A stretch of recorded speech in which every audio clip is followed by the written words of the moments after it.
Friends, welcome to devotional talks and creative thoughts. ఈరోజు అమ్మమ్మలు చెప్పిన కథ ఒకటి నేను మీకు చెప్తాను, వినండి. భలే ఫన్నీగా ఉంటుంది. అనగనగనగనగా ఉసిరికాయంత ఊరిలో మునక్కాయంత ముసలమ్మకి బంగాళదుంపంత బంగారం ఉందట. బంగాళదుంపంత బంగారాన్ని బీరకాయంత బీరువాలో పెట్టి తాటికాయంత తాళం వేసిందంట. అది దొండకాయంత దొంగోడు చూసి తాటికాయంత తాళాన్ని పగలగొట్టి బంగాళదుంపంత బంగారాన్ని ఎత్తుకుపోతాడంట. అప్పుడు మునక్కాయంత ముసలమ్మ పొట్లకాయంత పోలీసుకి కాకరకాయంత కంప్లైంట్ చేస్తుందంట.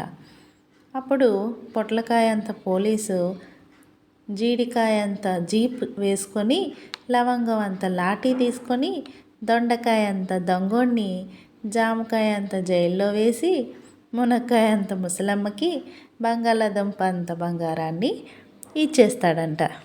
ఎలా ఉంది కదా, చాలా ఫన్నీగా ఉంది కదా.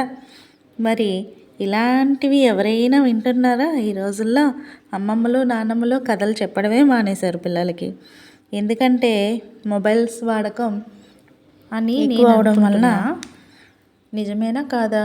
తీరిక సమయాల్లో ఇంట్లో పెద్దవాళ్ళ యొక్క కథలు, మంచి మాటల వలన పిల్లల నడవడికలో, వారి ప్రవర్తనలో మంచి మార్పులు మనం చూడవచ్చు. అవునా కాదా? కామెంట్ చేయండి. మరి ఇలాంటి మరిన్ని వీడియోస్ కోసం సబ్స్క్రైబ్ చేసుకోండి.